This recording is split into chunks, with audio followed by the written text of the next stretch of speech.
if you haven't seen Fallout, I say it's a recommend, right? For me, it's a real recommend. I haven't played the game. I understand if you have played the game, a lot of people are very disappointed, right? So I would say this, right? I don't know much about the game, right? Other than I played like a bit of it. I don't know. I like games that tell me a strong narrative and leads me on the journey rather than it's an open world, right? So I assume there's been a bunch of Fallout games, version of Fallout, and I think this is probably famous bits from different Fallout games, right? I think probably, right? Either way, I know as a television experience, I found this very rewarding and very entertaining. So it starts off. You have the main character, Lucy McHale, right? Who is the lady here. Again, one of the reasons I like this is because, she is clearly for the male gaze, right? This is, she's not like eye candy, but she's pretty, right? They make her look beautiful, right? Because she is, and they're not. Normally, you have people who have like sandpapered their face so they won't appear attractive. This is an attractive woman cast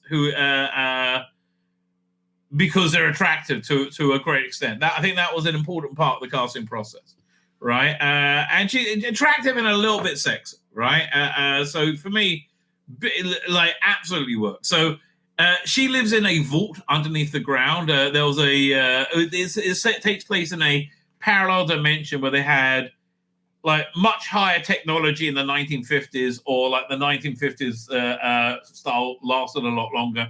I don't know. Don't really care. I like the entrance into the world, right? The entrance into the world is interesting. And I think from what I can tell, it's a fair representation, maybe, of the Fallout world. So she lives in a vault where it's a very nice, clean, well-ordered society.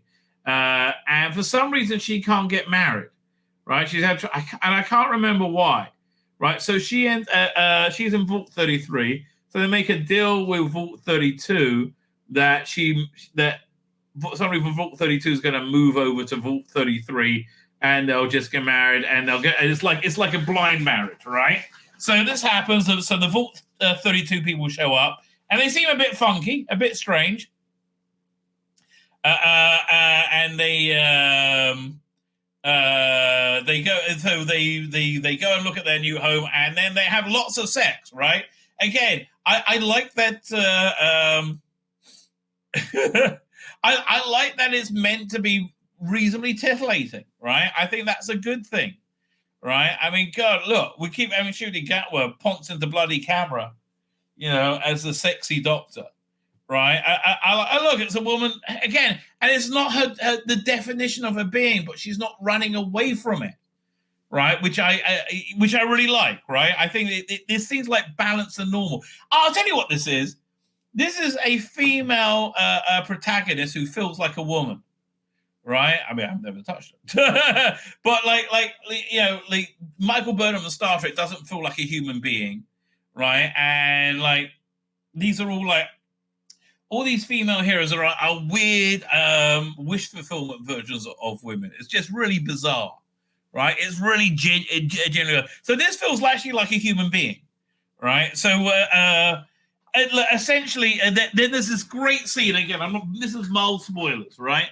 Where the Vault 32 people turn out not to be who you think they are, and there's a massive and insanely violent fight that goes on. So they live underground, and they grow corn, and they have a back projection of the of like blue skies or sun setting. It's there, and it makes it feel like they're outside. So during this fight, right, there's the film that they used to project is it burns and so you have the background skies. It's just it's like in flames, and it's a really great visual image. I really like that. Con Archer says, as I understand, the series is actually set after the games. Well, that's probably a good idea, right? That probably is a good idea. Okay, fine. So again, I don't know how it works. I think they use the games as their source material. Anyway, so her father, played by Carl McLachlan, gets kidnapped. They turn out the people were and taken to the surface. And so she sets out to find him. That's her initial quest, right? You have the guy in the big robo costume who is this is like weird religious order of Steel Knights. I think they're called Brotherhood of Steel, right? And he's the squire, and he's always like being picked on and beaten up. And his squire's played by what's his name? Michael Rappaport. No, his knight's name is Michael Rappaport, and he treats him like shit. Anyway, he ends up letting him be killed so he can take his armor, right? But he's kind of like shit with it. So he's the other main character going through the season. And then you got like the standout character. Man, what puts this a cut above the rest is Walton Goggins. Is it Scoggins or Scroggins? Hang on a second. Let's have a look. Walton. It's Goggins. I thought it was Scoggins. Walton Goggins, right? Who was in? I first saw her in The Shield. He normally gives an excellent performance, whatever he's in, right? I liked him in The Righteous Gemstones, for example. So in this, he plays a dual role, which is really interesting, right? That he played before the nuclear war that put them all in these shelters or brought them into New World. He was like this cowboy movie star, and he was also the guy fronting the people who make these vaults, right? He was their like front man.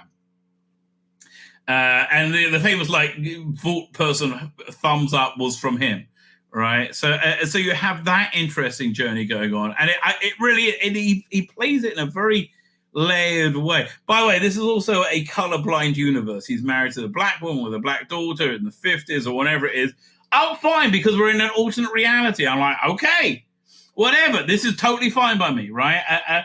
And look, fundamentally, I do feel that entertainment needs to reflect society, right?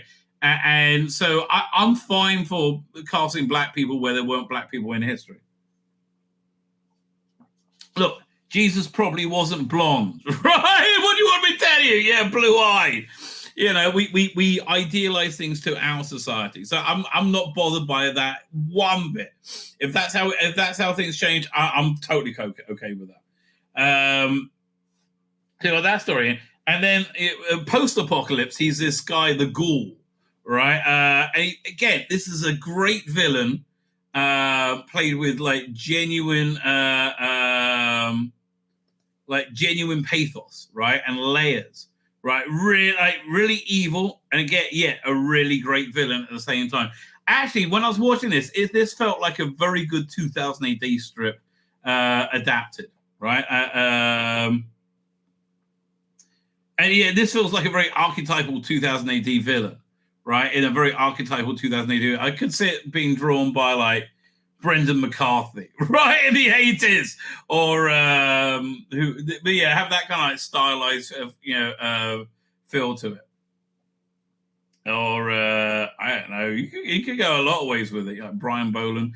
Anyway, so yeah, he's the third character. He's a bounty hunter who is also kind of the undead, right? Like people with no noses apparently are these like undead people they call ghouls, and they need these vials of some kind of drug to survive, and he's a very good villain and bounty hunter. And again, that you're juxtaposing this character with his initial character before is a great bit of television, right? It's a really genuinely great bit of television, but mostly this is just tons of fun, right? It's bonkers and just tons and tons and tons of fun.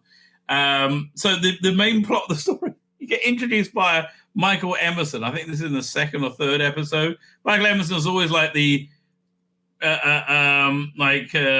sketchy, hyper intelligent guy, up to like sketchy, right? I don't know. So he plays a scientist in some kind of like totalitarian science state, where they're like just so cruel. They're like the puppies were just born and they're being weighed, and if they're not like 8 kilos, they get thrown straight in the incinerator. So he hides he changes the weight to make this one puppy survive, and then he kind of still kidnaps him back to his home and trains him, and he's just the cutest little puppy wuppy, becomes a cute little dog who loves his master. So as things go on, he has this thing embedded in him, which you don't really know what it is until the end. I'm not going to spoil it. And Lucy here has to get him to the person who kidnapped her father. That's basically her quest, right? And then, okay, mild spoiler, right? Mild spoiler. She ends up having to just transport his head, right? At the same time, the dog becomes a sidekick to Walton Goggins. And it's a really interesting character play. So there's a few episodes where Lucy is Walton Goggins' captive, which is really good stuff, right? It's really interesting because you get to see the cruelty of the character and how this new world works, right? So it's like she comes from this world of like laws and people being nice, right? And it's like that doesn't work like that on the surface. You see the bottle caps because that's what they use for money now.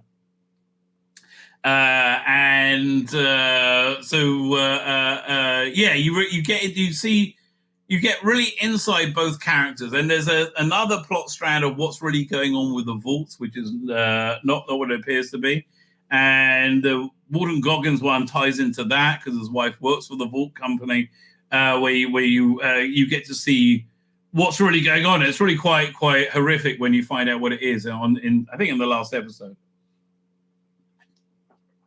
The least fleshed out character is the Brotherhood of Steel. He's okay. He's an okay character. He has but he has a guy who's a nemesis who is far more interesting, right? Just far more interesting. He's also been the least interesting person on screen. Sadly, right? But still fine, right? It's like it just. Look, you're getting two powerful performances, Walton Goggins and whoever. Let's look at IMDb or look up Fallout TV show. Should take us to we'll look at Wikipedia. Yeah, Ella Burnell is the star. Carl McLachlan's in it for like a little bit, the first and last episode. Walton Goggins, it's absolutely a standout through the whole thing, right? It's Jonathan Noes and Lisa Joy, who did Westworld, one of my favorite shows of all time. So Aaron Moulton as Maximus, the Brotherhood of Steel, right? But Ella Burnell, I really, she gives a strong pose. So her and Walton Goggins are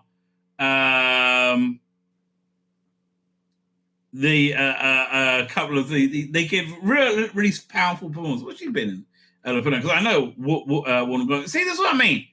Like it's not that she's salacious, but she looks feminine. Right? It's just like and she's not ashamed to be like pretty, which is good. She's been around for it. Never Let Me Go. Don't know who that is.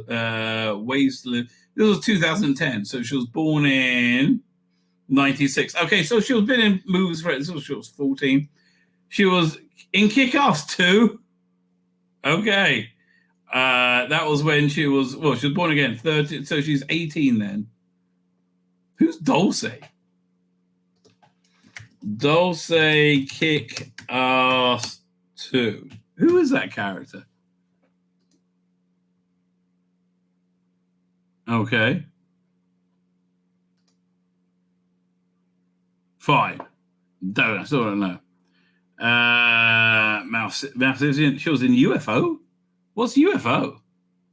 Wasn't a Jerry Anderson thing, was it? Science fiction film directed by Ryan Isler, starring Gillian Anderson. I got me interest already. Alex Sharp. The story focused on a college student, Derek Enchever's attempt to prove the existence of extraterrestrial. Stop. Okay, who cares? Okay, she's in Invincible as well, which is a very good segue, right? But look, generally speaking, entertaining, interesting, thought-provoking, fun, compelling, great characters, good, classy production values. Everything about this works. Huge recommend, right? Really huge recommend. So, I'm looking forward to the next season of this. Right, I'm surprised how much I liked it, which is a lot. My name's Tzvi Lebetkin, the Rabbi from another planet. Please like, share, and subscribe, and ring that little bell. Ring the little bell so you're notified when new videos drop.